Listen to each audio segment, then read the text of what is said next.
Walaikum.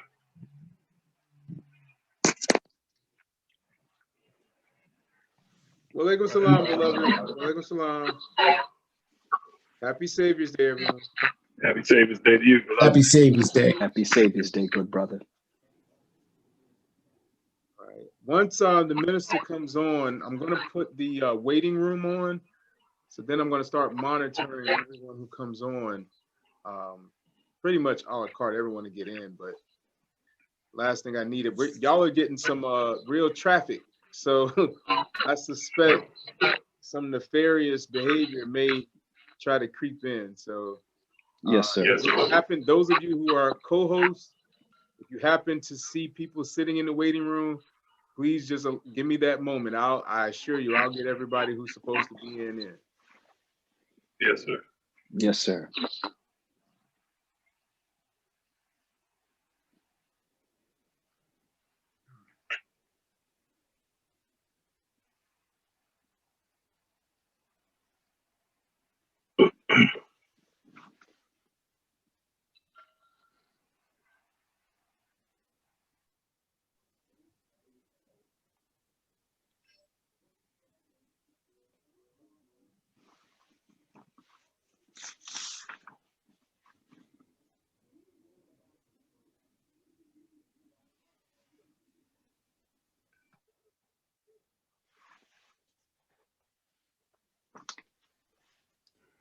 All right, beloveds. Assalamu alaikum. How are we doing? Alaikum salam, sir.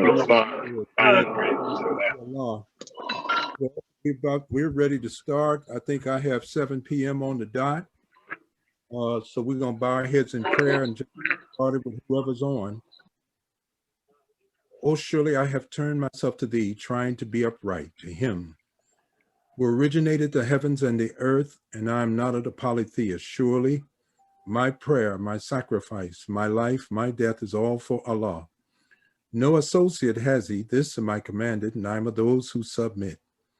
O Allah, thou art the king, there is no God but thee, thou art my Lord, and I am thy servant. I have been greatly unjust to myself, and I confess my fault, so grant me protection against my fault, for none grants protection against fault but thou, and guide me to the best of morals, for none guides to the best of morals but thou, and turn away from me the evil and the indecent morals, for none can turn from me the evil and the indecent morals but thou. O Allah, make Muhammad successful and make the true followers of Muhammad successful, as thou didst make Abraham and the true followers of Abraham successful, for surely thou art praised and magnified. And O Allah, bless Muhammad and bless the true followers of Muhammad, as thou didst bless Abraham and the true followers of Abraham, for surely thou art praised and magnified in our midst. Ameen.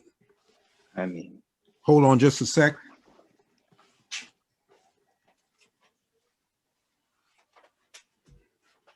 All right, beloveds, in the name of Allah, who came to us in the person, Master Fard Muhammad, to whom praise is due forever, in the name of his exalted Christ, the most honorable Elijah Muhammad, and in the name of their apostle and servant, their student, our champion, our leader, teacher, and guide, and friend, a Messiah to us today, in the Honorable Minister Louis Farrakhan, I greet us with the greeting words of peace. Assalamu alaikum.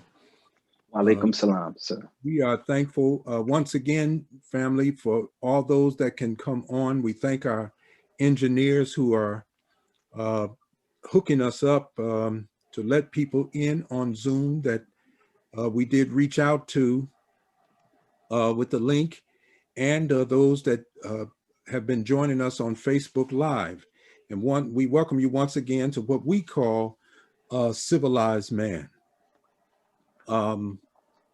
We read in our lessons that the duty of a civilized man is to teach the uncivilized that the responsibility, the burden of responsibility for the uncivilized rest on the shoulders of the man and woman that are civilized. So we must perform our duty.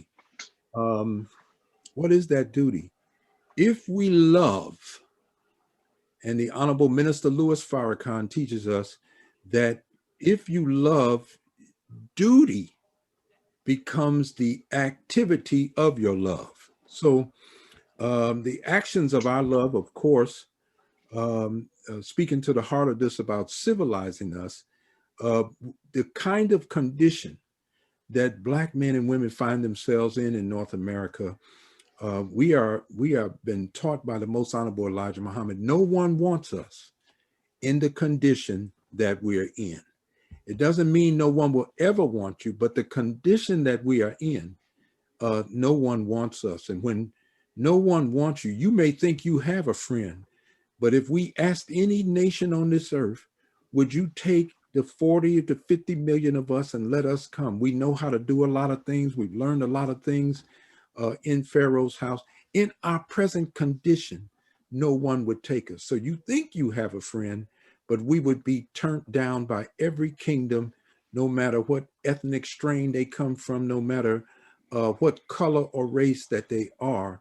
The only friend that we have, the Most Honorable Elijah Muhammad teaches us, is the one who came for us in the person of Master Fard Muhammad. We have been talking in this section about the reality of God.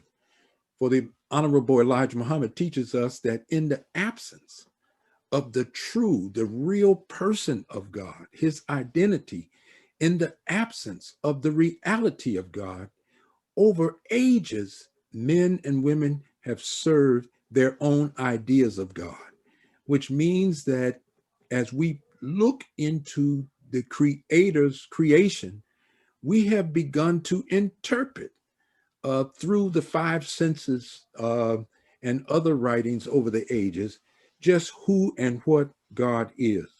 But just because we have come up with an interpretation, just because we are fastened and hardened in beliefs, we're finding out that that doesn't mean we have truly comprehended the reality of God.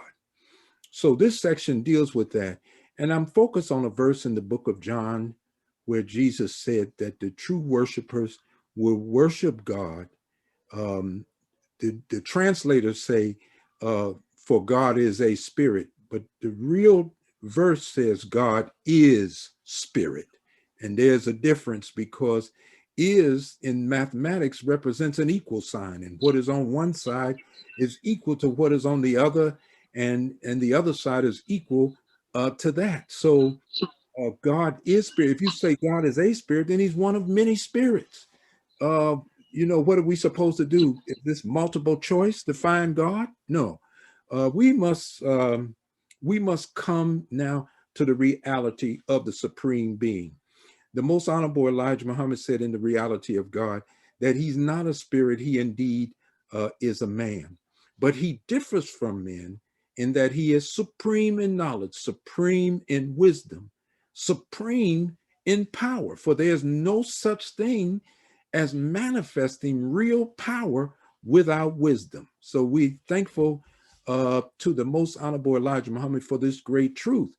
But however, when you assert this truth, when you declare it in the earth today, where people are laboring under the science of religion, naturally you're going to get a lot of pushback.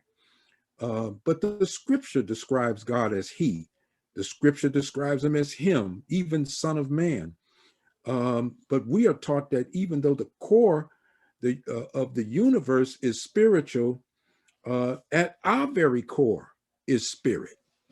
And the Honorable Elijah Muhammad teaches us that, God is material. Now, we talked about matter, solid, liquid, or gas. We've talked about energy.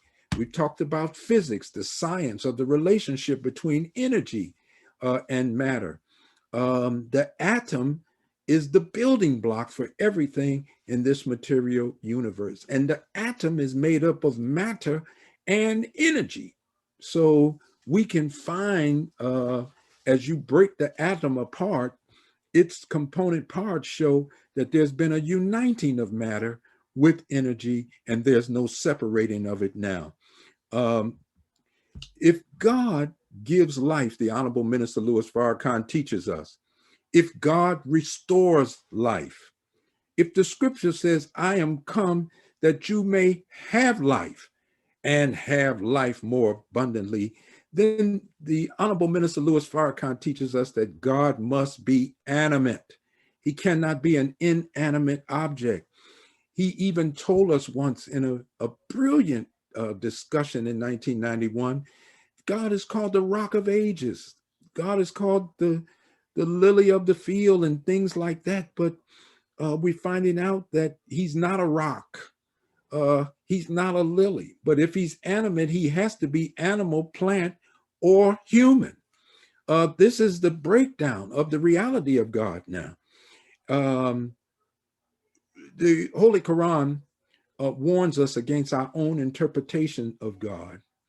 And when we're given our own interpretation, only foolish people really do that. And interpreting God, the Honorable Minister Louis Farrakhan jokingly described that as a fool's paradise. Everybody's willing to weigh in to talk about just who God is and what God is. Have you noticed that when you're ready to unite yourself with God and give yourself to God, people that you've been around all your life are telling you why you shouldn't, but all your life you ain't never heard them mention God. But now they become an authority because they want to assert themselves to get between you and your conviction and a great decision you've made in your life. Allah, an Arabic word, is the proper name for God. Why?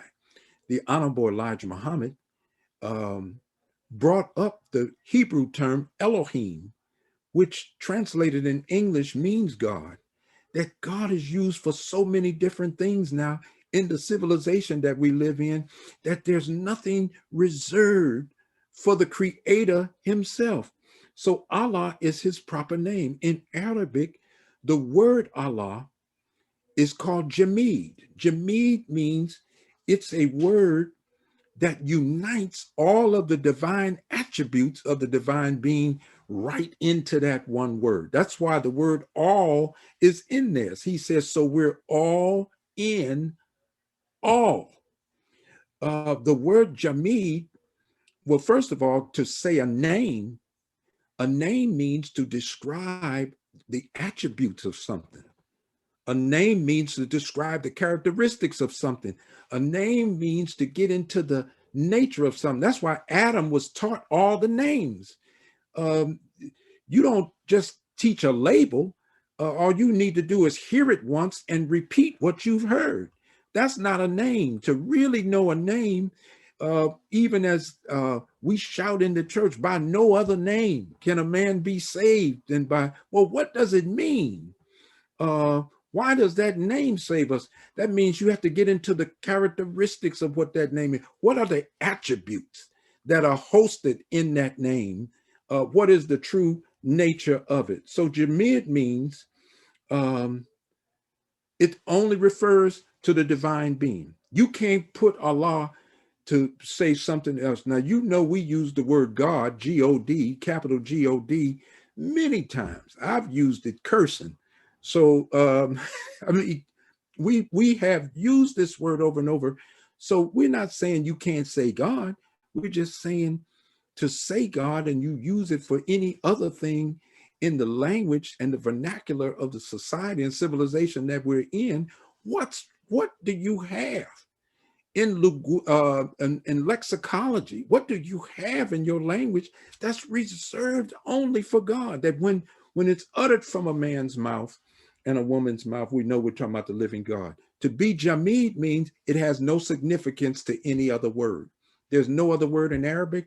There's no other word in any other language that is significance or has a significance to the word Allah. To be Jamid means it's not derived from any other word. So when you say Allah, that means that you don't go to some other word and find the root of that word. And then from that root, you build up into the name Allah. The word Allah is rooted in itself. It comes out of its own root. And the name Allah does not change in its expression, its dialect, how it's pronounced. It makes no difference what language you're in. To say Allah, you have to say Allah as it is in Arabic. So if you speak French, you say Allah when you speak French. If you speak Spanish, you say Allah when you speak Spanish. If you speak German, you say Allah when you speak German. So you can't change the word of Allah. And guess what? It makes no difference whether you French, Spanish, Black, or German. You can't change God. Not the true and the living God. So that what other name would be more proper and more fitting than the name Allah? So the Honorable Elijah Muhammad says, so we call him that. The reality of God. Some of us on this call, some of us listening to this broadcast may be a father. We found out we can make babies, but only Allah can make a prophet or a messenger or a Messiah. Why? Because I may be able to be a person's father, providing the germ of life that brings that child into existence. But Allah said, I created you in the womb. And so a child of destiny can still be born, and God can take your child. And where you fathered him from birth to his adult age, God can father him into his own knowledge, his own wisdom and power, and make of him something that you never could have made him. Only God can make a prophet. Only God can make a messenger. Only God can make a Messiah. So when God fathers the mind into knowledge, when he fathers it into wisdom and power, then he takes the man and makes of the man something that's almost unbelievable amongst men. So my final point is, point number one of what the Muslims believe. We believe in the one God whose proper name is Allah. If you take the one and put the one in front of point number 12, you get Surah 112, and that's what we've been discussing the last 2 weeks. Surah 112, say he Allah is one, Allah is he upon whom all depend, he begets not, nor is he begotten, but we say he came to us in the person of Master Fard Muhammad. And of course, this has upset the religious communities all over the planet. But we didn't say Master Farad Muhammad was the Allah of the universe. What we said was Allah came in his person. Now that's where God is. That's where we believe he is a vessel that holds God. And I've used this as I closed before.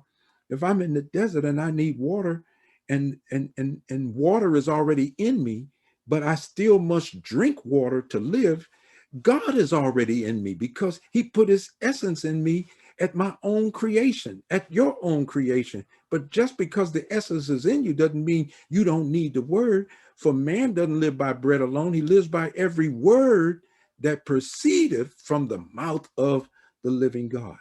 So if I'm dying of thirst and the vase filled with good, pure, cool water, I drink it and I'm able to live, I didn't drink the vase, I drank the water that was in the vase.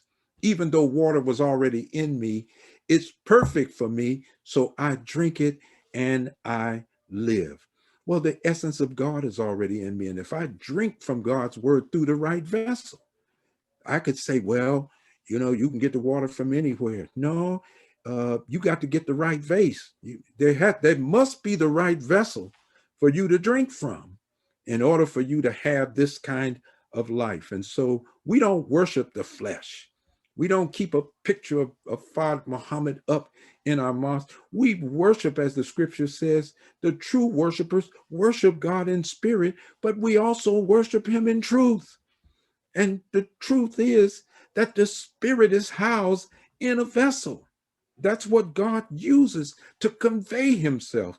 And we'll have to go more into that at another time. But just as I sought the water inside the vase, so I seek God's true spirit in the proper vessel that has come to us in the person of Master Fard Muhammad. This is the reality of God. Brother Omar Kareem, our student minister in Camden, New Jersey, was going to talk to us. Is Brother Omar with us tonight? I didn't see him up. Yes, sir. On the reality, on the religion of God. Man, I'm excited. So I want y'all to brace yourselves. Let's, people talk about Islam being the fastest growing religion. What is religion? When does religion start? The Honorable Elijah Muhammad asked the question in 1962 of December, what is your religion and why? And that should be everybody's assignment on this particular call. Please welcome Student Minister Omar Kareem. Hi, Assalamu alaikum. Walaikum salam. Thank you for allowing me to be a part of this wonderful panel. In the name of Allah, most gracious, most merciful, I bear witness that there is no God but Allah, who came to us in the personage of Master Father Muhammad, to whom praise is forever due. We thank him for his Messiah and exalted Christ, the most honorable Elijah Muhammad, the eternal leader of the nation of Islam. And I could never thank them enough to allow me to be a student under the leadership and the guidance and the direction of the most honorable Minister Louis Farrakhan, God's man in our midst today, the voice of God in our midst today, the trumpet of God in our midst today. I thank Allah for him, and I can never thank him enough. If I lived 1,000 years to have been under his tutorage is a gift that is priceless. But I refer to the minister in the language that's best fit for him, in divine language. He's a divine reminder. He's a divine warner to the whole of humanity. So in all of their names, I'd like to greet you all in the nation greetings of peace and of paradise. Assalamu alaikum. Walaikum salam. Walaikum salam. As Regional Minister pointed out, Minister Rodney pointed out, that my class is the class on the religion of Islam. And our effort, or my desire, my aspirations is to gradually walk you through in an orientation form of what the nation of Islam believes and what we are bringing you into. And we pray that you will walk along with us and become a striving member in the nation of Islam. My class is the religion of Islam, and my topic has been for the last several weeks is the principles of Islam. I began by first talking about the first principle, belief in Allah. We dealt with that early on. And then last week, we dealt with prayer in Islam and the nation of Islam. And this week, we'd like to take another step into another fundamental aspect of Islam, or a principle of Islam. And it is the principle of fasting. Fasting is a part of the nation of Islam, and all the major religions, fasting is a part of it. Fasting is a part of what Jesus did in his time. Fasting is a part of what happened in Moses in his time. So fasting is a principle that goes across the board of the three major religions. That's right. Judaism, Christianity, and Islam. So fasting being a part of our faith, but especially in the month of Ramadan. This in our way, when we were exposed to the idea, when we was brought to us the idea of Ramadan, in the early years, you got to remember this was a foreign thought, a foreign idea. 1,400 years ago, when Prophet Muhammad began to bring the people to Ramadan, it came over gradualism. He wasn't even doing a month of Ramadan. He picked up a date in which the Jewish people were fasting. And he picked that day as a day that he would fast. And then every month he used to fast 3 days. Prophet Muhammad, peace and blessings of Allah be upon him, or 1,400 years ago, used to fast 3 days out of every month. And people may say, well, you know, they didn't have calendars and all of that. How did he know when it was the middle of the month?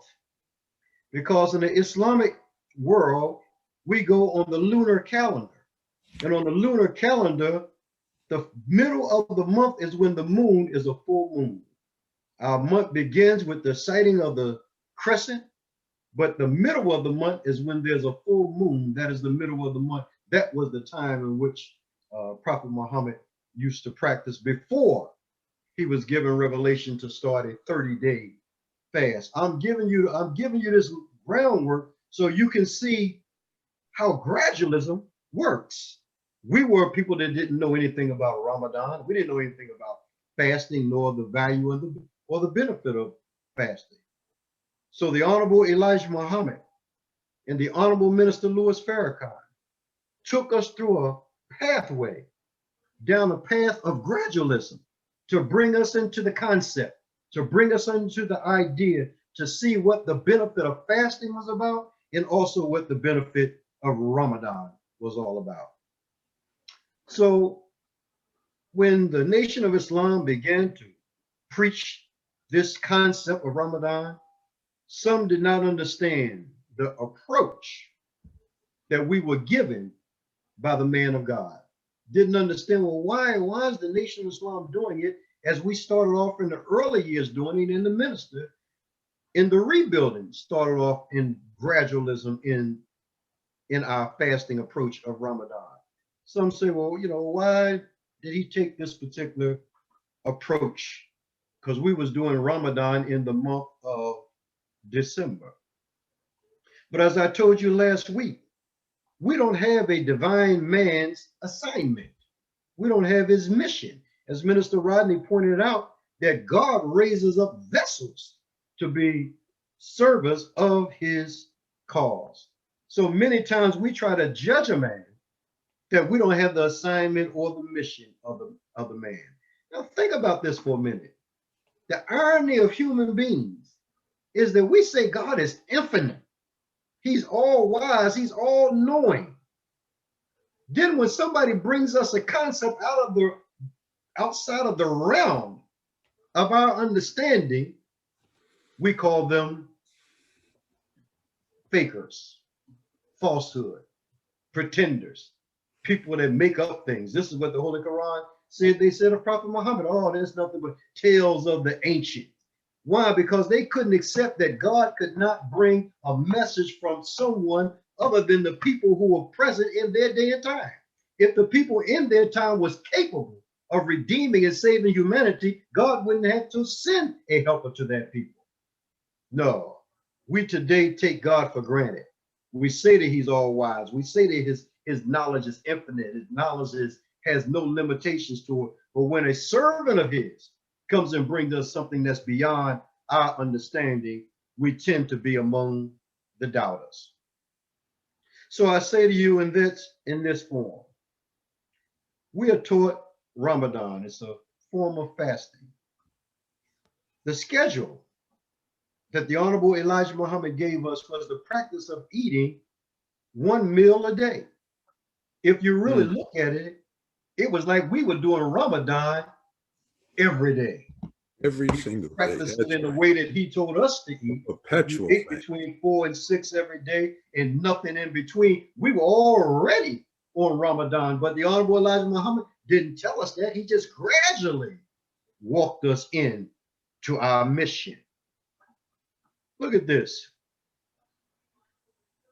What was the condition of our people when this idea and this concept of Ramadan was presented to most of us? Because most of us, we didn't know many things about the Islamic faith. When the earlier days of Islam was being taught, we didn't know about these things. These were new concepts. They're common now, but they were new concepts when we began to initiate them. So what was the condition of our people when the Honorable Elijah Muhammad, and even as the Honorable Minister Louis Farrakhan in this rebuilding gave us the concept? What was the condition of our people when the Nation of Islam began its work? Our people were deaf, dumb, and blind, living a life of immorality and thought of it to be the norm, because Satan is one that the scripture says he makes wrong look right and right look wrong. So he's an arch deceiver. In fact, the Honorable Elijah Muhammad phrased it even better. he says that Satan is the master of tricknology. So he can make you think you're going right when you're going wrong. So why did the Honorable Elijah Muhammad give us the concept of Ramadan? Let me indulge you in a minute in our book, the Holy Quran. And the Holy Quran describes why Ramadan is a practice, why it's needed. In the Holy Quran, in the 2nd chapter, in the 183rd verse, listen to what it says. See the reference with the law from reject Satan. It says, "O you who believe, fasting is prescribed for you, as it was prescribed for those before you, so that you may guard against evil." Stop. Fasting was prescribed for humanity so that we might guard against evil. Well, look at the condition we were in when this concept came to us, as it was 1400 years ago in Prophet Muhammad's time. When this concept of Ramadan came to us, we were living a wayward, chaotic, and confused life. We had no balance on what was true morality. So therefore, Islam comes and fasting comes to protect us against evil. What was some of the evils that we were practicing at the time that we just didn't know any better? We were practicing Christmas, giving gifts. On a holy man's birthday, we were getting intoxicated. We were getting drunk, robbing, stealing to give gifts. Now, I want you to think about this. This is before we knew about the concept of Islam. We were living a lifestyle of paganism. We didn't realize what we were following because we were following the guideline that the white society had given us. So we had practices that were outside of what was consistent with the concept that we were talking about. If we were talking about Jesus and Christmas being the birth of Jesus and Jesus being a man of God, why would we get intoxicated on that day? Why would we buy gifts and steal and rob? Go ahead. We could help put something under a tree that came from out of the forest. That the scripture describes that this is what the ways of the pagan, who takes a tree from out of the forest and decks it with gold and hammers it down with nails. This was the way of a pagan, but for us, this had been a way of life. We were raised up this way, and this was considered normal among us. So the Honorable Elijah Muhammad, seeing that we were a people who had been steeped in blindness, the Honorable Elijah Muhammad said he could use this month of Ramadan to bring us out of the misguidance of a world who had given us concepts that was actually disgraceful. Yes, sir. New Year's came. Every New Year's you ate hog head. You know, that was how you brought the New Year in. That was the celebration of our parents of old. They didn't know any better. So the Honorable Elijah Muhammad chose this month. He let us know it was not the month of Ramadan. Go in our book, How to Eat to Live. In that book, the Honorable Elijah Muhammad says, I gave my people, I'm paraphrasing it now, I gave my people the month of December for Ramadan to correct a problem among our people, a condition among our people. But he said Ramadan comes in the 9th month of the Muslim calendar. He was by no way confused about what he was offering to our people. But he found that he could utilize this month to help our people to overcome a flaw that we had. Yes, sir. Look at the wisdom of the Honorable Elijah Muhammad. People say, well, how's he doing it in December? There's no Ramadan in December. Well, listen to what the Holy Quran says. Again, 2nd chapter, look this verse up when you get home. The 185th verse. He says in this verse, the month of Ramadan is that in which the Quran was revealed, a guidance to man and clear proofs of the guidance and the criteria. So whoever of you is present in the month, he shall fast therein. And whoever is sick or on a journey, he shall fast a light number of other That's days. right. That's Did you right. get that? A like number of other days. I'm not changing the words. I'm giving it to you as the Quran gives it to you. Allah desires ease for you. He does not, he desires not hardship for you. And he desires that you should complete the number and that you should exalt the greatness of Allah Yes, for sir. having guided you and that made you give thanks. Let me round this thought out. The Honorable Elijah Muhammad was allowed to give a like number of days. So he picked 30 days. He could have did 10. He could have did 5. He gave us the total 30 days, what? To give us the practice up to the faith so that we would be strong enough to perform it. So in my closing, look at the wisdom of a wise man.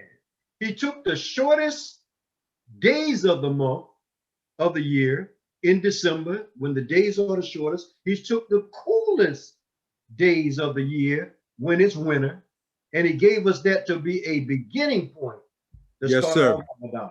And then from there, he took us into the practice where we could join hands with the Muslim world. If you go back and look at some of the old Muhammad speaks, the Honorable Elijah Muhammad used to have a picture of the black man from Africa shaking hands with the black man of America over top of the globe, over top That's of right. the picture of the planet, showing that one day we would be united.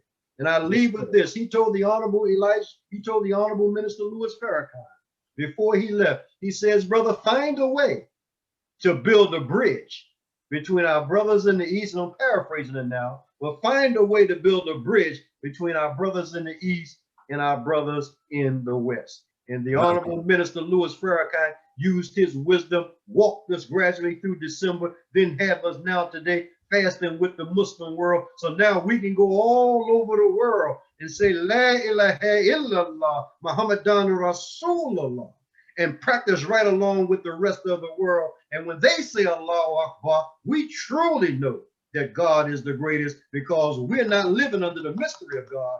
We in the Nation of Islam is living under the reality of God. Thank you Yes, for sir. a few moments of your time, and I give it back to our beloved Regional Minister, Minister Rodney Muhammad. Thank you. Assalamu alaikum. Wa alaikum salam. All praises due to Allah, man. I mean, people ought to be jumping to, if nothing else, study this religion, Yes, sir. along with whatever practice they are in, you know, because we can always be increased. So I thank you so much, man, for what you're sharing with us every week. I hope people are out there making a decision, understand that we are in a hurry. The Honorable Minister Louis Farrakhan, who has taught many years, is not teaching a lot these days. And somebody may want to know, well, is he retiring or something like that?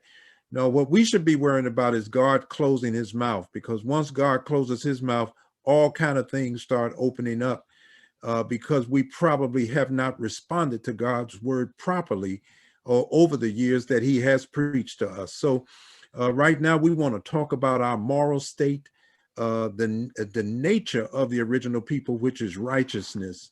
We are a moral people. Sunday school is already built right into your nature. When you're built on principles, immediately when you do something that's unprincipled, guilt begins to cross the mind. So why is that? How are we constructed? What is all that about? So our dear brother from Atlantic City, a great helper, used to be minister in Trenton, New Jersey. He's written more than one book already. And he is just a great service to us in the Delaware Valley. He has come back home and he's helping us in what they call Sin City, Atlantic City. And we might just end up turning a casino into a church. Who knows? Brother Michael Muhammad, please welcome him. Thank you. Thank you, Brother Rodney. Yes, sir. In the name of Allah, the Beneficent, the Merciful, who appeared in the divine person of Master Farad Muhammad, to whom all praises are due forever, I am eternally grateful and thankful for his coming Yes, sir. and raising the Honorable Elijah Muhammad.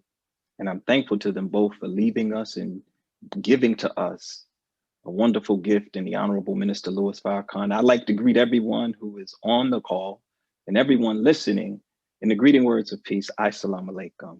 Wa alaikum salam, beloved. Brother Rodney, thank you for allowing me and giving me this opportunity to speak to the people, male and female, about the civilized man. And as Brother Rodney mentioned, brothers and sisters, my topic is righteousness, a moral compass. I would like to first say that there are some books that I'll be pulling from. The Restrictive Law of Islam is Our Success by the Honorable Minister Louis Farrakhan. I'll be pulling from Self-Improvement Guides, The Basis of Community Development, which is also from the Honorable Minister Louis Farrakhan, the Holy Quran, our lessons. And some of you may not be familiar with our lessons, but these are a body of lessons that have been compiled in a book, and they're questions, statements, problems, and they are clearly a way to our success.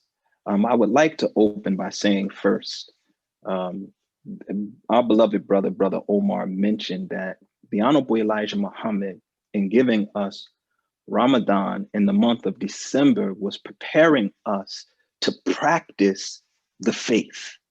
And we must also realize that in order to be righteous, we must practice righteousness. My goal is to give some tools that would help us to practice righteousness. Why should we practice something that is absolutely our nature?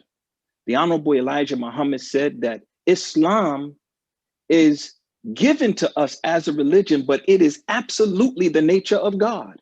And if Islam is the nature of God, and he said that God is the God of righteousness, he also said in that beautiful book, Message to the Black Man, that we are the nation of righteousness.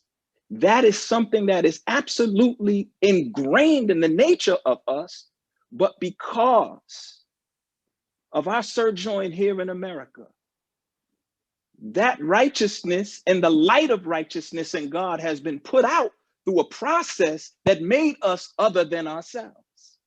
It made us into a people who were estranged from God.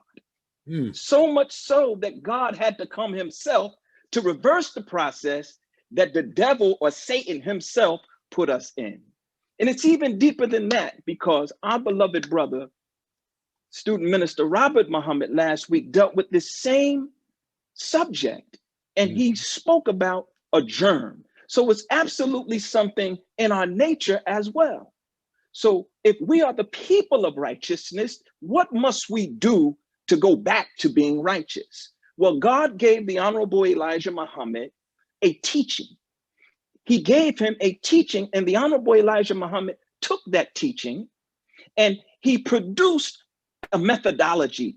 And that methodology consists of a process. And this process represents or is manifested in classes: FOI, Fruit of Islam training, MGT, Muslim Girl Training and General Civilization class, General Civilization class. So in order for us to practice righteousness, we must come up morally. We must have a thorough knowledge of ourselves. So what is civilization?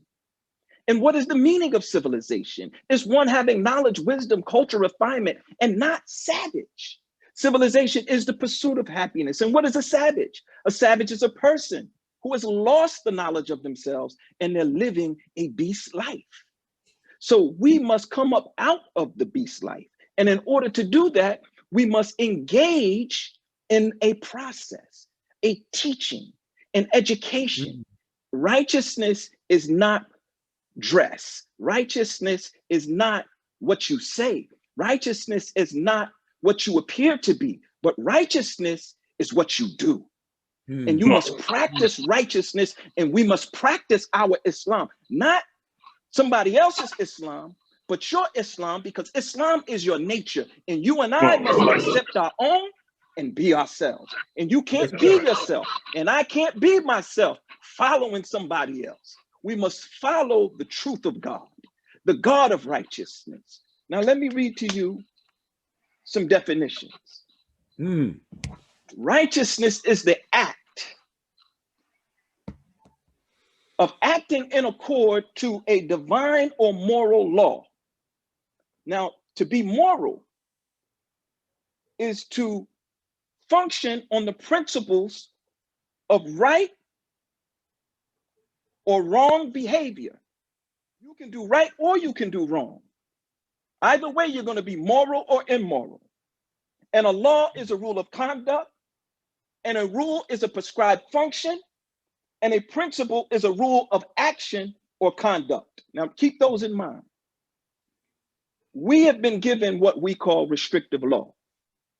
When you come into the Nation of Islam, and I pray that many of you will come into the Nation of Islam, and I pray that those that are already in the Nation of Islam go back to this book, read it, study it, commit it to memory, because in it is the mind of God. But those of you who are not in the nation, you'll be introduced to that. And the first thing you're introduced to are the rules of Islam, the student enrollment. So the rule of Islam and the law of Islam, the rule and the law is different. The difference between a rule and a law are the consequences. If you break a rule, you decline morally, and breaking enough rules, you will eventually break the law. So we have restrictive laws that restrict or confine us to a conduct that guides us up into righteousness, and then we have guiding rules of conduct. They're different. Yes. So brothers and sisters, when you enter into the Nation of Islam, you're not entering into an organization. You're not entering into some glee club, some fraternity. You're entering into a nation of gods, men and women. This is God's nation. Brother Minister Rodney said it so eloquently, that God is a man. He's not an ethereal being. He has spirit, but his spirit is directly tied to his flesh. You and I come from a God who is a real God. So we must follow rules and regulations so that we can come up to be just a little better than we were today. So the classes of the FOI, the classes of the MGT, they give us principle. Now, I want to read from the Self-Improvement Guide.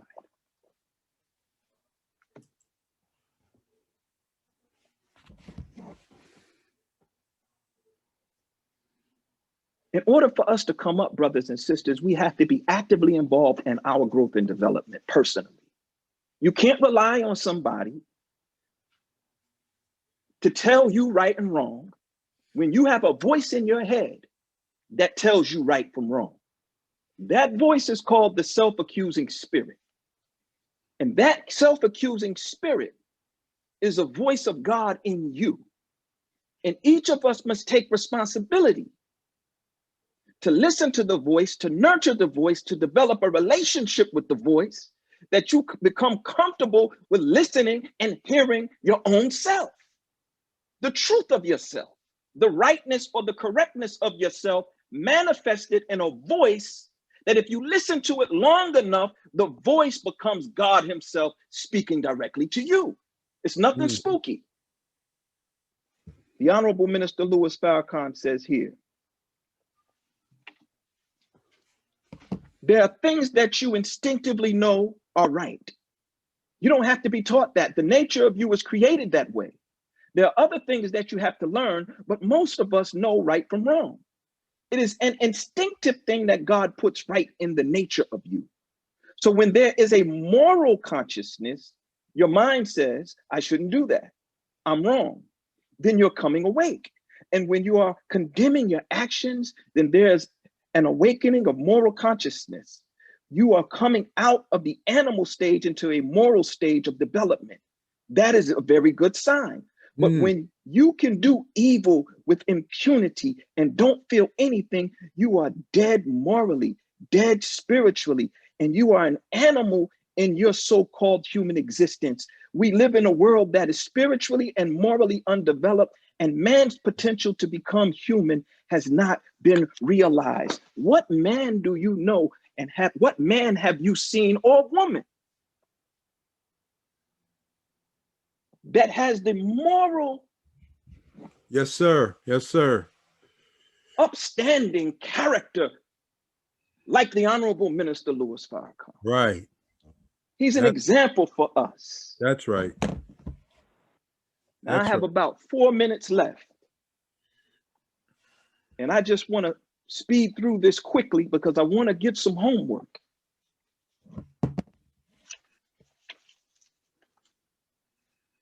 The step to coming up into moral consciousness and to acting, practicing righteousness, the doing of good, starts with three steps: self-examination, self-analysis, and self-correction.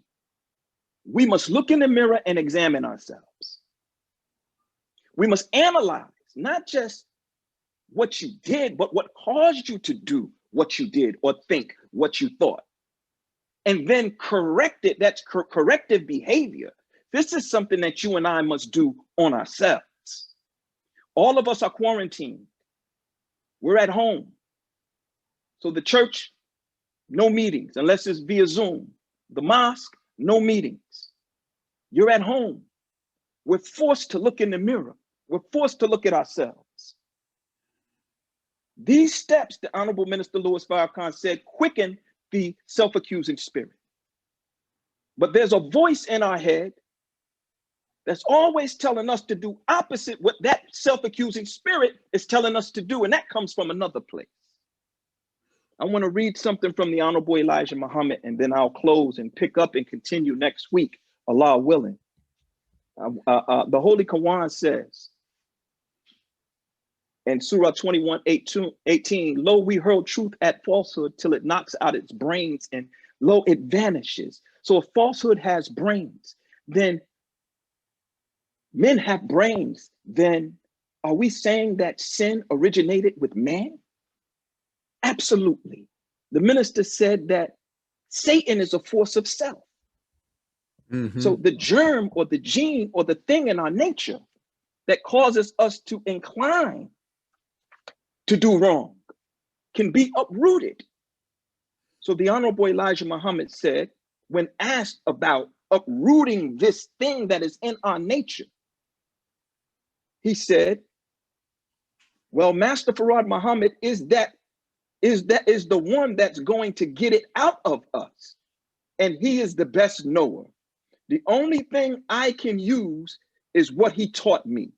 Then I move into this. He has the power to eliminate it at once, to make you perfect at once. He has the power to let you wear away. He has the power to let it wear away from you. Now listen, he has the power to let it wear away from you. And I'm going to close on this point. Wear away, yes, from you by the principles of actions of your work. You drive it away like that, but he has a better way. See, brothers and sisters, the Honorable Elijah Muhammad said that these teachings, which he called kindergarten teachings, is enough to make us into God. And he said it's a principle and a way of action. So it's something that we have to do. And I'm telling each one of us that what we have to do is join the Nation of Islam. Follow Minister Farrakhan. Watch the webcast. Be a participant in the activities of the Nation of Islam, brothers and sisters, and begin to wear away the evil of self, the Satan of self. Sir. Thank you, brothers and sisters. Man, thank you so much. Assalamu alaikum. Wa alaikum salam. Man, the moral compass.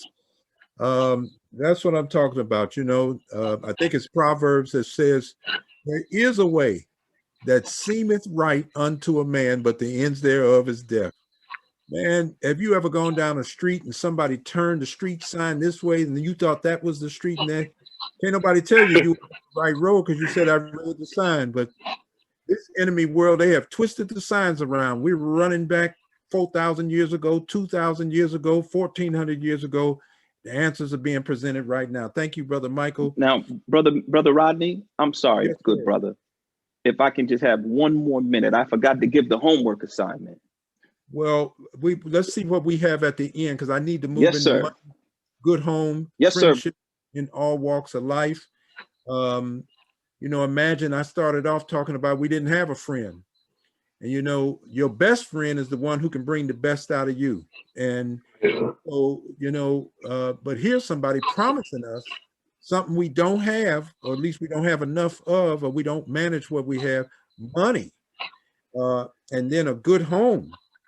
And is that really a good house? We need to find out. Somebody can take us deeper into that. Friendships in all walks of life. Brother Keith Muhammad, our dear student minister in Chester, Pennsylvania. Welcome to the program. Yes, sir. Thank you, beloved.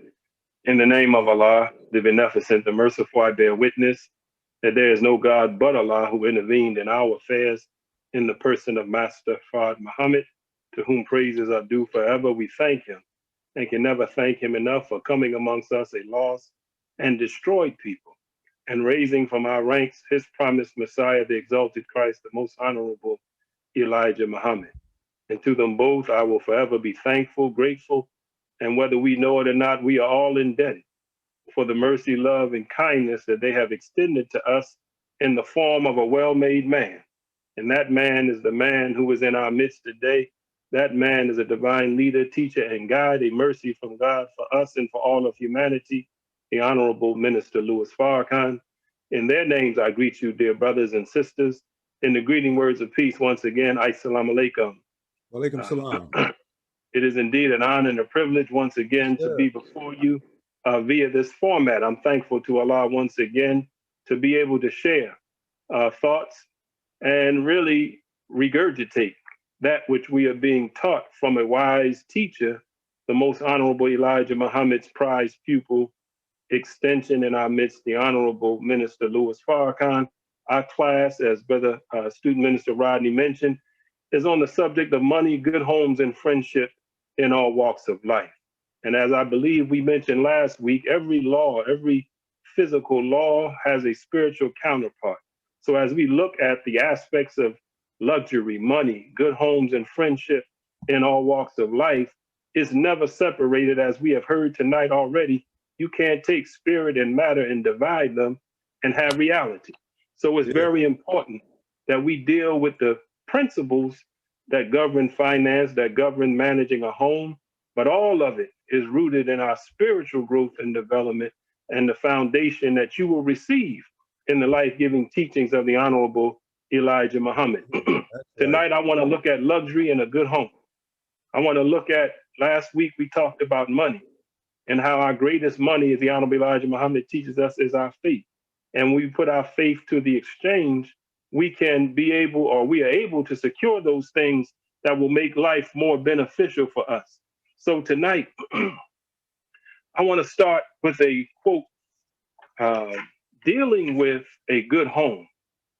Because when you think about your home, if you have some luxury items, normally that's where they're going to be.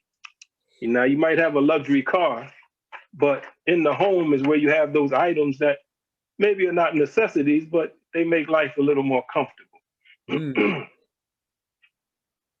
Here's a quote. It states, "A failure in the home is a man's greatest failure.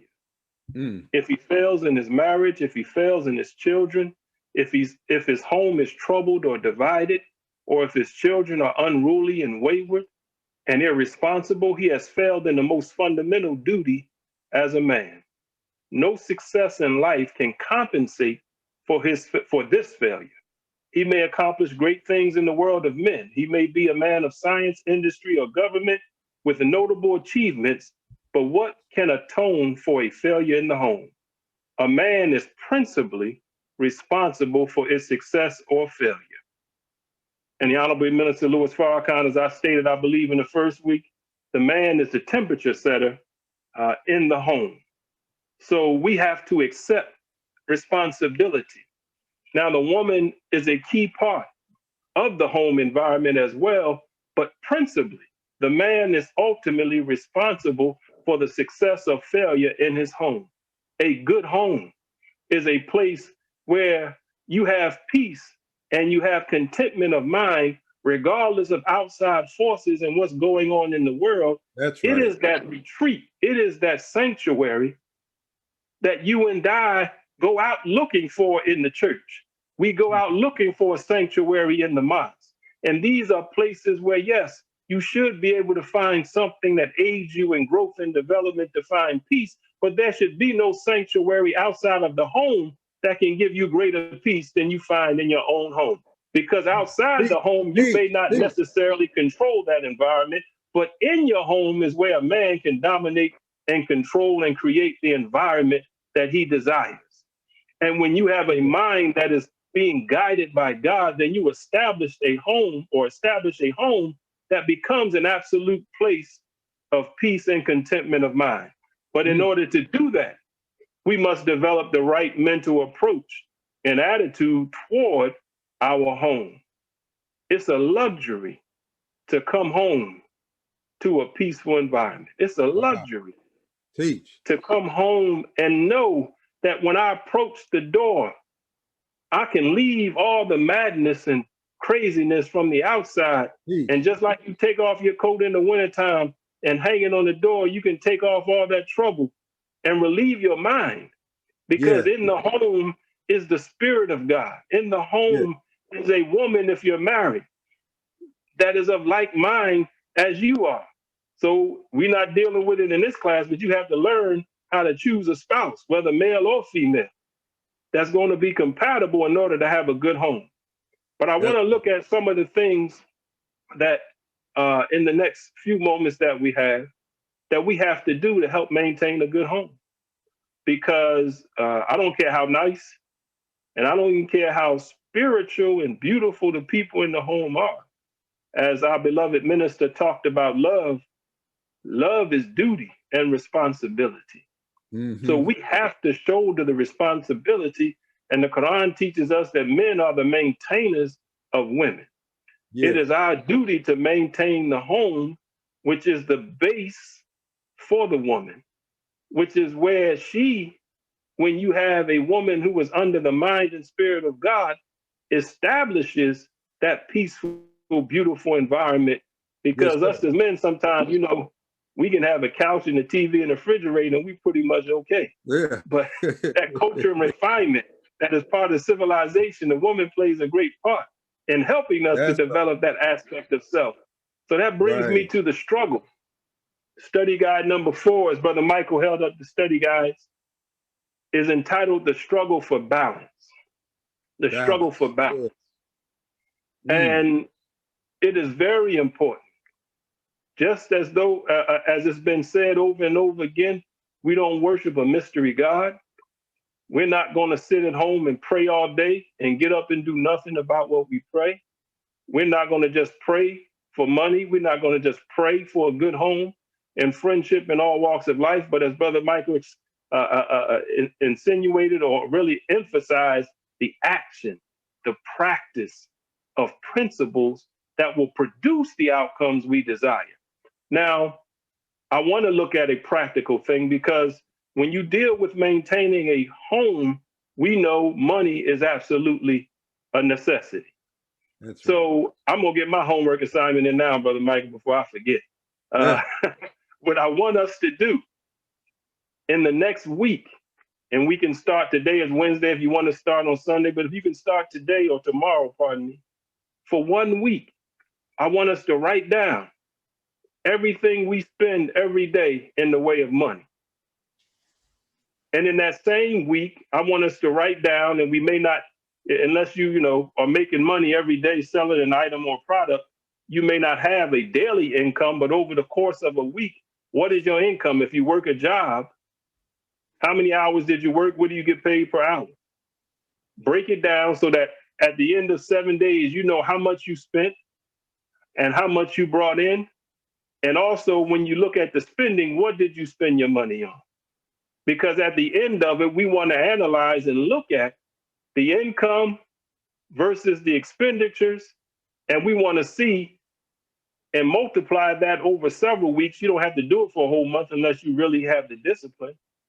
But you want to see what the balance sheet looks like. In accounting, a balance sheet is that last document. If it don't come out right, you're in trouble. You got to go back and find out where is it at. Because you deal with assets and liabilities. That's right. You deal with cash on hand and things of that nature. And all balance sheets have to equal. They have to come out even. So when you look at how you're living your life, what kind of activity you're engaged in, where your money is being spent, what kind of income are you generating? Are you practicing fasting and praying?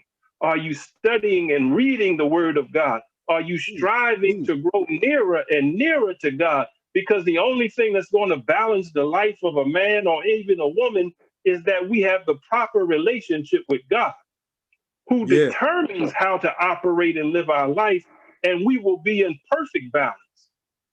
The closer and nearer we get to putting him at what we see in the study guide, the fulcrum point. That's the point of support. That's the point where we get our balance. So each one of us have to determine in our mind that we're first going to accept the challenge to make changes in our life. We're going to accept the challenge to impose self-discipline in every aspect of our life. Because if we have no self-discipline, if we are very impulsive, if we are very emotional, then we will spend money that we don't have. And that's what these credit cards do to us. They get us in a lot of trouble. See? That's what people giving you credit does. It sets you up to be a slave. So it's very important that we start, as I said it before, we have to have that examination, and then analyzation, and then correction of every aspect of our life. So if we want to have a good home, we got to get the income and the expenditures at least equal.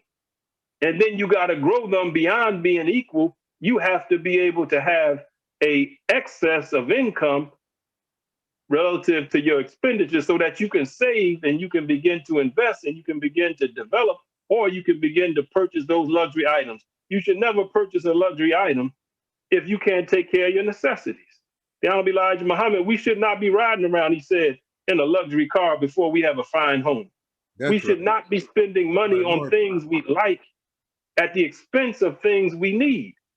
And if you have a wife and you have children and you have responsibilities beyond yourself, you will absolutely have no peace, no contentment of mind when you default in duty, because you can't have it. Your own conscience will beat you up. And if you have that woman who is a mirror for you and a divine reminder for you, she will absolutely let you know and not let you have any peace. That's right. I don't care the most beautiful, spirited woman in the world. Her nature demands to help you and I as men become responsible men. That's right. So brothers and sisters, let's analyze and take an inventory. As I said, I think in the first week, we want to do an audit. We got to look closely at these things. So what do we want to do as we get ready to wrap up? We have to change our attitude toward responsibility. Unfortunately, our enemy, the Honorable Elijah Muhammad, said he robbed and spoiled us. He robbed and spoiled us. And I read it a few weeks ago.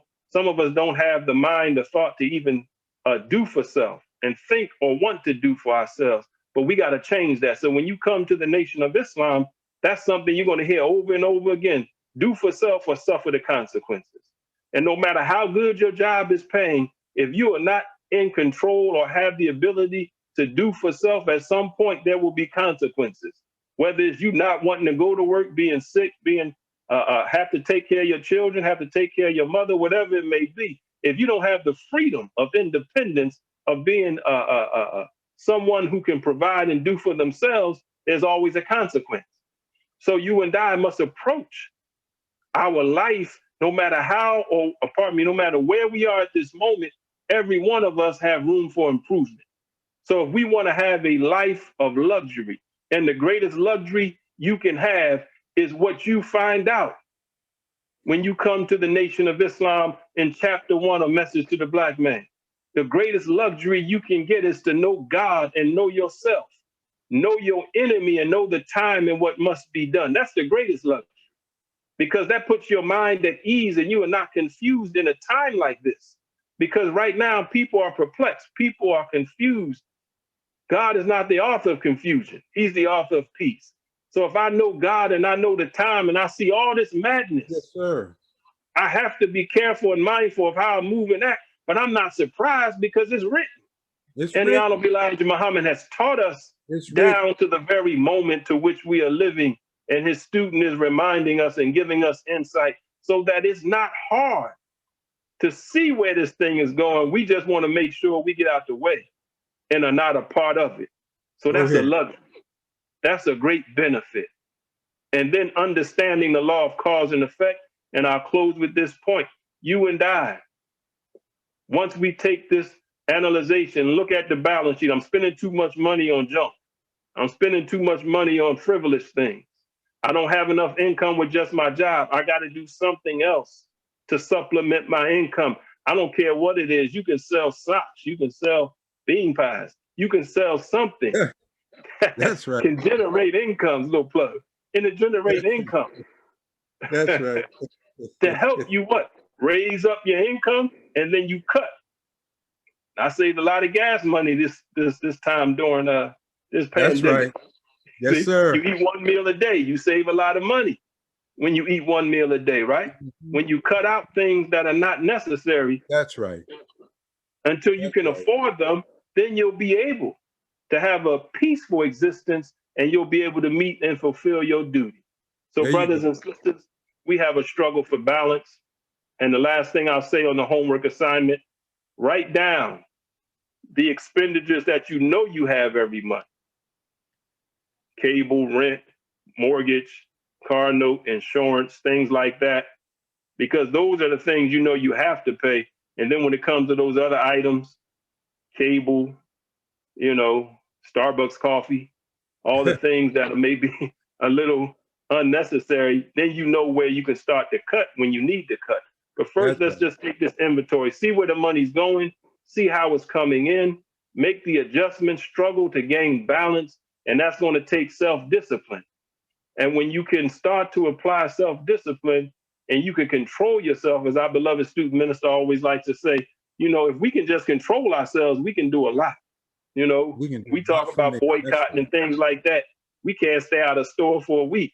And we talk about boycotting. We can't control ourselves enough to hold back on that which is not beneficial to us. So brothers and sisters, the home is the place and the base where peace and contentment of mind starts. The Honorable Elijah Muhammad said, there's no heaven for a man or woman except in each other. That's where heaven starts. It starts at home. And if we can work under the wisdom, see, these classes we're receiving, they're just small portions to hopefully whet our appetite. So we join the class on Saturdays for sisters and Mondays for brothers so that we can become those who are students of the wisdom of God revealed to us through the Honorable Minister Louis Farrakhan.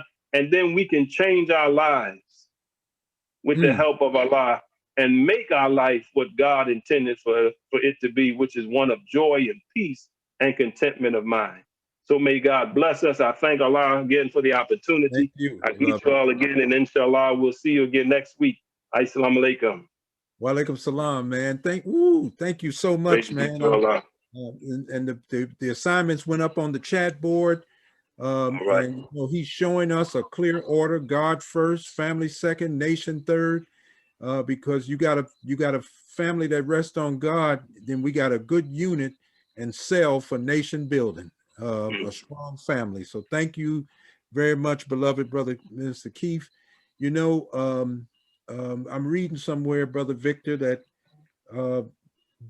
matter was considered dead in the triple darkness only because it did not have aim or purpose. And I read somewhere else that success is the progressive realization of a worthy goal. It is not the destination, it's the journey. So come on and tell us about it, Brother Victor Muhammad there at our setup in Pittsburgh, Pennsylvania. Brother Victor Muhammad on purpose and goal setting. Thank you. Thank you, sir.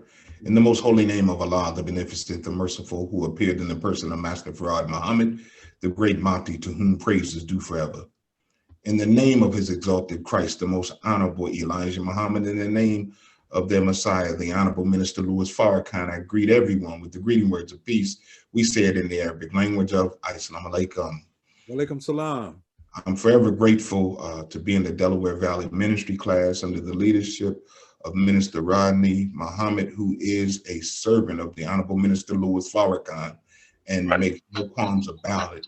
He teaches our class to love the minister. And so when you're hearing from these men, you're hearing from men who love Farrakhan. That's right. I want to thank Brother Minister Omar for starting with fasting, because fasting cuts out distractions. A lot of us are dealing with weapons of mass distractions in our life, and it's stopping us from being able to have a particular focus on goals. Worthy goals imply there's an automatic opposition with a worthy goal. If a goal is worthy, there's always going to be an opponent, an opposer, something that's going to try to stop you from getting to the goal. And as we said in week 1, that your obstacle can either be your tombstone or your stepping stone. So the Honorable Mr. Louis Farrakhan put out a study called Self-Improvement, the Basis for Community Development. And in study guide number 3, called Overcoming Difficulty, he said the desire to attain a goal brings us face to face with difficulty. When we undergo the trial of difficulty, the trial may be so intense that it extinguishes the light of the desire to attain the goal. This is very important, that we do not let obstacle and opposition stop us from obtaining the goal. Obviously, we're not where we want to be, but we're not where we were. Upon hearing the truth, you're in a better position than what you ever were in your history, because now with the truth, you can make the necessary adjustments that it takes to get to a worthy goal.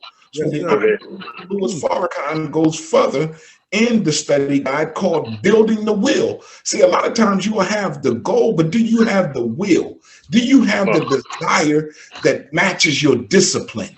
Or do you have the discipline that matches your desire? So he says, so for one who really needs to attain a goal, one needs to be in a constant prayer, because prayer feeds, directs, and elevates our desire, that our desire is to do the will of Allah, God. When you have a worthy goal, that goal will lead you in the path of God to be not only a service to you, your family, but also to humanity. You will be respected, trusted, and found trustworthy because you're living the path of God. So these goals are very, very important. And there's goals within the major goal. So there's different things that we have to get out of our life. So when we hit the different goals and we hit the different things in our life, we got to make some adjustments. We got to make some necessary, like the Super Bowl's coming up on Sunday, and every now and then they got to go in the locker room and make a halftime adjustment, because the plan might not have worked out just the way we thought it was supposed to work. So when things are getting hard, when things are getting difficult, prayer is the reaffirmation of our desire. You have to be a praying man to have a righteous God, a righteous goal. You got to be a praying woman to have a righteous goal. And then with that prayer, reaffirming our desire, then we can endure by reaffirming and re-identifying our desire until we reach our goal. What is our goal? Our goal is to live in peace forever. And under the laws of freedom, justice, and equality, that is the ultimate goal. But until then, we have to eat. We have to be educated. We must be sheltered. We must be clothed. These are marks on the way to the goal. And it may seem like, well, man, look, I've already started backwards. How can I start? Start. Just take that assignment that Brother Minister Keith gave us and write down our expenditures. Write down what we're doing, why we're doing it, what we're spending money on, because Newport gives no support. So you can get rid of them. The weed man gives you no support. The liquor man gives you no support. You don't even get a bonus card. As much as money as we spending on illicit drugs and activity, you should at least get some gas points out of it, but we don't even get that. So the bottom line is we have to deal with the reality that our goals must be worthy and must be pushing us forward what we have to do. So the Honorable Elijah Muhammad gave us a prayer of refuge, because we are righteous people, as Brother Minister Michael talked about, but we're living in a wicked world, so we need refuge. We're the true refugees. The black man and woman in America, if you're not a refugee, you're on your way to a death camp. So we seek refuge in Allah. So the Honorable Elijah Muhammad gave us a prayer and message to the black man that he said we should say at least 7 times a day. But I'm telling you, we need to be saying it all day. And it is, oh Allah, I seek that refuge from anxiety and grief. I seek that refuge from lack of strength and laziness. I seek that refuge from cowardice and ungodliness. I seek that refuge from being overpowered by debt and the oppression of men. Oh Allah, suffice thou me with what is lawful. Keep me away from what is prohibited, and with that grace, make me free of want or what is besides thee. Look at how the Honorable Elijah Muhammad breaks it down in 4 different categories. First, there's anxiety and grief. Yeah. Well, these are 2 time-oriented emotions that can stop you from reaching your goal and your purpose. Anxiety is the future, and grief is deep regret of your past. When you always talk about what someone did instead of what you need to be doing, you've already lost the game. So then we go to the next thing. Lack of laziness. If you're lazy, you're not going to be strong. See, these things are coupled together. See, you have to be strong to get rid of laziness, and you can't be lazy if you want to be strong. That's right. There's cowardice and niggardliness. Now, I know we see that word niggardly, and we know a few niggards, but that doesn't mean niggers. It means niggardliness means stinginess. A stingy person is a coward. See, you won't give to the cause of righteousness. You won't even give to your own goal. A rotten and spoiled people will always look for a grant, a handout, a welfare check, or something else when we can get up and do. And then as we receive, we give. But a coward cannot give. And we want to be relieved from being overpowered by debt and the oppression of men. The Honorable Elijah Muhammad said debt is slavery. Most of us are not going to a job because we like it. We're going to a job because we're in debt. And when we're in debt, that means we're not the outright owners. Allah came to make us the outright owners of our reality and the planet Earth. But we must be and understand what the real goal and what the real vision is. So a man and a woman is not satisfied just by seeking out pleasure. A man and woman are satisfied by being able to take an idea, put it in their head, and making it a reality. We're tired of sitting in community meetings talking about what we used to do and how it used to be. And when I was young and the person down the street could beat me, and then I'd get home and I'd get a beat. Those days are over, because before you even get home, there's a text message already saying what the next project's going to be. So the reality is we have to be able to set up a civilization.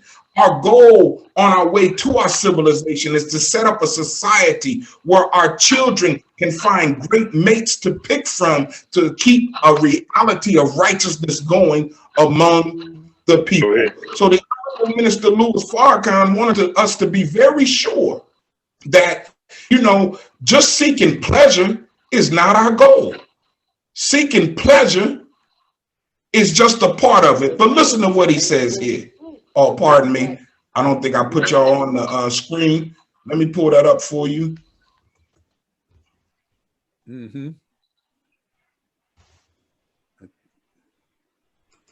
Okay, here we go. Okay. All right, it's coming now. Real pleasure was never meant to come from a woman. I'm going to say that again. Real pleasure was never meant to come from a woman. Women give men pleasure, but real pleasure comes from creative thinking and then seeing what you think come into reality by the work of your hands. That's real pleasure.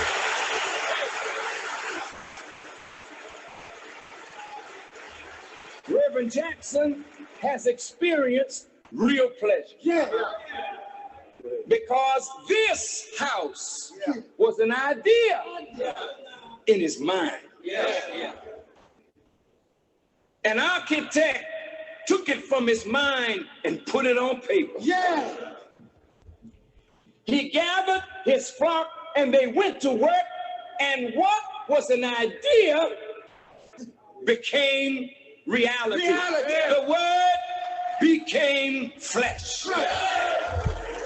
So on the day that this house was opened, joy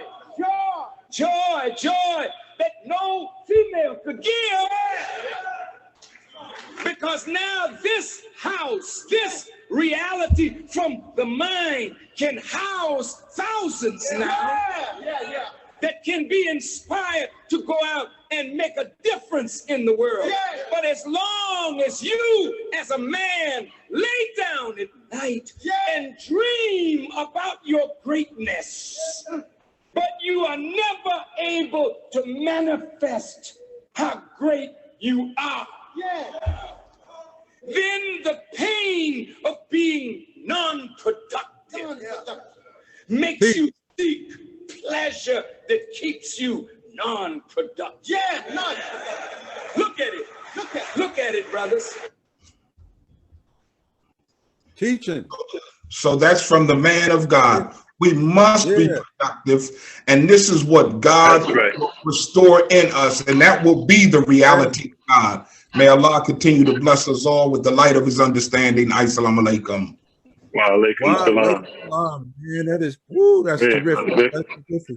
Man, this is what you call see you at the top, you know.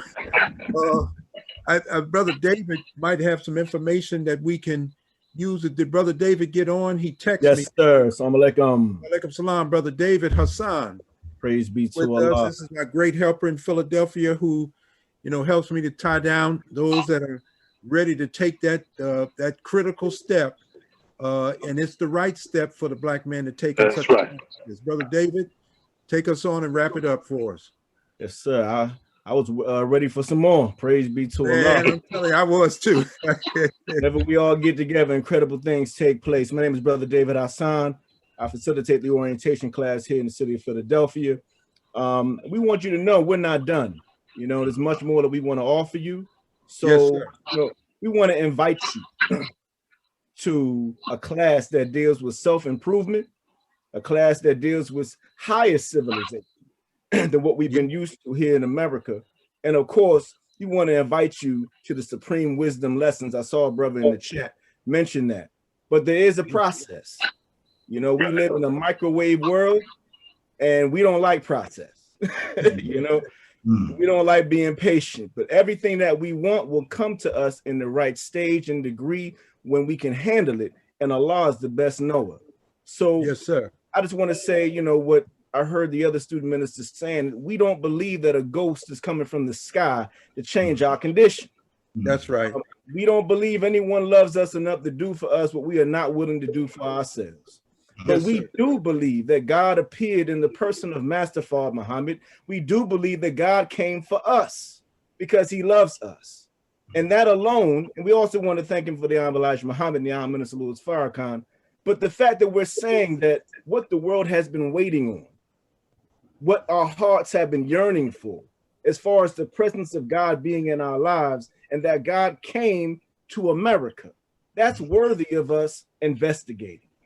That's worthy of us taking some time just for a few days to see if this promise it's really true. And we challenge you to challenge us to prove to you that this point is true. Yes, we are sir. not the teachers. The Honorable Minister Louis Farrakhan is our teacher, but we can help you to accept your own, and we can learn how to be ourselves together and build a great nation. So we just want to make sure that you all know how to come a little bit closer to this class. So if the email that's on the bottom of the flyer, it's mosquedvr@gmail.com. That's right. mosquedvr@gmail.com. Email us your name, your phone number, and the city that you're in. It's very important that you mention the city, because one of our esteemed student ministers from the Delaware Valley region is going to reach out to you personally and directly and address some of your questions and give you the next steps. If you feel like you missed a phone call, or it's a little difficult with the emails, you can call me and I'll try to be the bridge to get you to somebody. My name is Brother David Hassan, as you can see. Number is 804-955-7483. 804-955-7483. We look forward to seeing you next week. And yes, sir. Get you. That's the joy, when you can also see that the seeds that you've planted and your invitations that you've given, when you see people coming to what you say you believe and love, there's an unspeakable joy. So may Allah continue to bless us. Assalamu alaikum. Yes, sir. Wa alaikum salam. Thank you, Brother David Hassan. I want everyone to know that these wonderful men that you heard tonight, they're in a neighborhood somewhere near you. You write me at that email, put that information in there so I can tie you right into these men to help further you in this great searchlight of truth of the Honorable Elijah Muhammad given to us as we are made to see and understand this man in a greater light, because the man who is the light of the world today, the Honorable Minister Louis Farrakhan, is here to share that kind of light on every situation with us. We thank all of those that participated in the program. For those that were in the chat room who are ready to recite, and some have recited, unfortunately, we can't have you recite on Zoom. But if you put the kind of information in there we need, we got gas money, we will find you, and we're coming to get you. We intend to carry out our duty to the uncivilized and bring civilization, bring the science of everything in life. But most important today, bring you to the man who can teach us best in all these things, the Honorable Minister Louis Farrakhan. We're getting ready for Savior's Day in February. We'll let you all know more and more about it. The study group on Friday night, you are able, according to Minister Louis Farrakhan's national spokesperson, student minister Ava Muhammad, she wants the whole public to join these study sessions on Friday. So if you want to do that, please write to that email and let me know what you want to do. We're ready to take you to the next steps. All right, brothers, we thank you all so much from the Delaware Valley. Thank you for your love. I mean, I felt it in every presentation, just learning so much. You can tell we all need time, but as the Honorable Elijah Muhammad said, you must understand we're in a hurry. I wish we did have the time, but we are really in a hurry. And our time clock is when the mouth of the messenger closes more and more, and it's not open, speaking more and more. We know that a time is coming. He said, the minister said, my mouth closes when God is speaking. And we need to read his message today. So thank you all again. Until next week, assalamu alaikum. Wa alaikum salam.